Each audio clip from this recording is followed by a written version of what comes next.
ಇವತ್ತಿನ ವಿಡಿಯೋದಲ್ಲಿ ಉತ್ತರ ಕರ್ನಾಟಕ ಸ್ಪೆಷಲು ದಪಾಟಿನ ಯಾವ ರೀತಿ ಮಾಡೋದು ಅಂತ ನೋಡೋಣ ಬನ್ನಿ ಫ್ರೆಂಡ್ಸ್.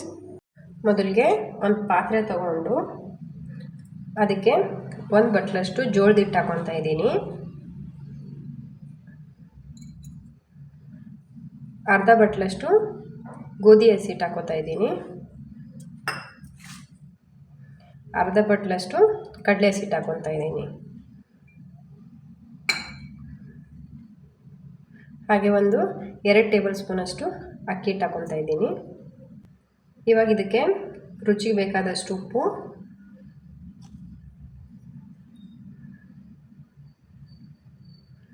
ಸ್ವಲ್ಪ ಅರಿಶಿನ, ಒಂದು ಅರ್ಧ ಟೇಬಲ್ ಸ್ಪೂನಷ್ಟು ಧನಿಯಾ ಪೌಡ್ರು,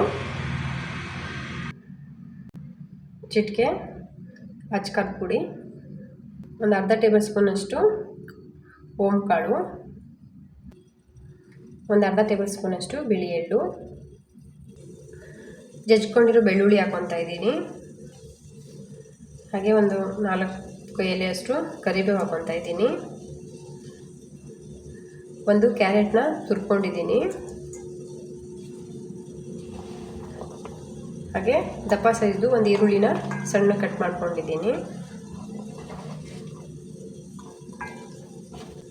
ಒಂದು 3 ಹಸಿಮೆಣಸಿನ್ಕಾಯಿ ಹಾಕೊತಾ ಇದ್ದೀನಿ ಸಣ್ಣ ಕಟ್ ಮಾಡಿಬಿಟ್ಟು.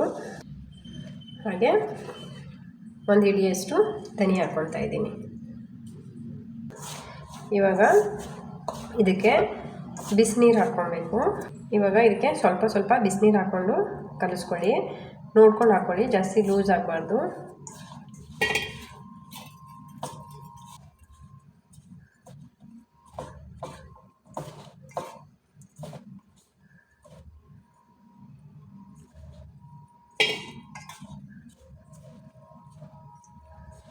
ಹಿಟ್ಟನ್ನ ಚೆನ್ನಾಗಿ ಕಲಿಸ್ಕೊಂಡಿದ್ದೀನಿ. ಇವಾಗ ಇದಕ್ಕೆ 1 ಟೇಬಲ್ ಸ್ಪೂನ್ ಅಷ್ಟು ಆಯಿಲ್ ಹಾಕ್ಕೊಳ್ಳೋಣ.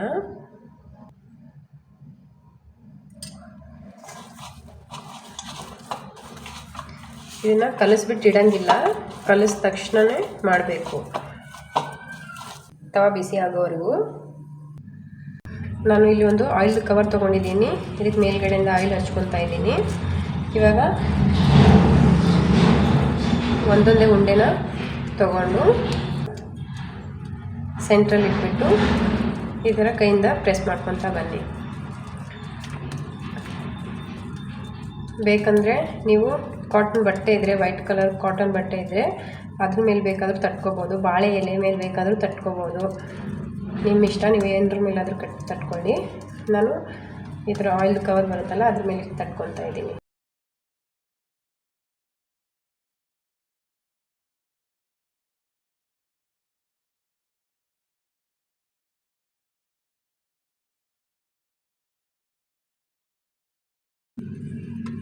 ಇವಾಗ ನೀಟಾಗಿ ತಟ್ಕೊಂಡಿದ್ದೀನಿ. ಇವಾಗ ಇದಕ್ಕೆ ಮಧ್ಯಕ್ಕೆ ಒಂದು 3 ರಿಂದ 4 ಹೋಲ್ ಮಾಡ್ಕೊಳ್ಳಿ. ಈ ಥರ ಮಾಡ್ಕೊಳ್ಳೋದ್ರಿಂದ ಚೆನ್ನಾಗಿ ಕುಕ್ ಆಗುತ್ತೆ. ಇವಾಗ ಇದನ್ನು ನಿಧಾನಕ್ಕೆ ಕೈ ಮೇಲೆ ಎತ್ಕೊಳ್ಳೋಣ. ಇದು ಆಯಿಲ್ ಕವರ್ ಇರೋದ್ರಿಂದ ನಿಧಾನಕ್ಕೆ ಬರುತ್ತೆ ನೋಡಿ, ಎಷ್ಟು ಮುರಿಯಲ್ಲ. ನಿಧಾನಕ್ಕೆ ನೋಡಿ, ಈ ಥರ ನಿಧಾನಕ್ಕೆ ಎತ್ಕೊಳ್ಳಿ. ಈ ಥರ ನಿಧಾನಕ್ಕೆ ಹಾಕಿ.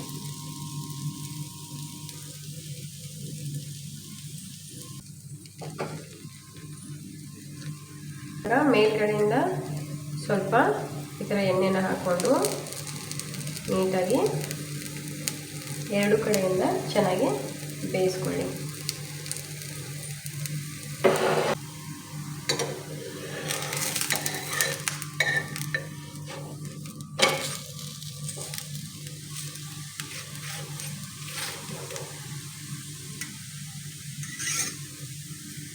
ಇದು 2 ಕಡೆಯಿಂದ ಚೆನ್ನಾಗಿ ರೋಸ್ಟ್ ಆಗಿದೆ.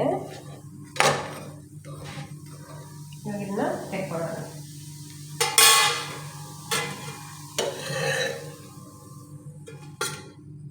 ನೋಡಿ, ಬಿಸಿ ಬಿಸಿ ದಪಾಟಿ ರೆಡಿಯಾಗಿದೆ. ನೀವು ಕೂಡ ಟ್ರೈ ಮಾಡಿಬಿಟ್ಟು ನೋಡಿ ಹೇಗಿತ್ತು ಅನ್ನೋದನ್ನು ಕಮೆಂಟ್ ಮೂಲಕ ತಿಳಿಸಿ. ನಮ್ಮ ವಿಡಿಯೋ ಏನಾದರೂ ನಿಮ್ಗೆ ಇಷ್ಟ ಆದರೆ ಚಾನಲ್ನ ಸಬ್ಸ್ಕ್ರೈಬ್ ಮಾಡ್ಕೊಳ್ಳೋದನ್ನು ಮರಿಬೇಡಿ. Thank you.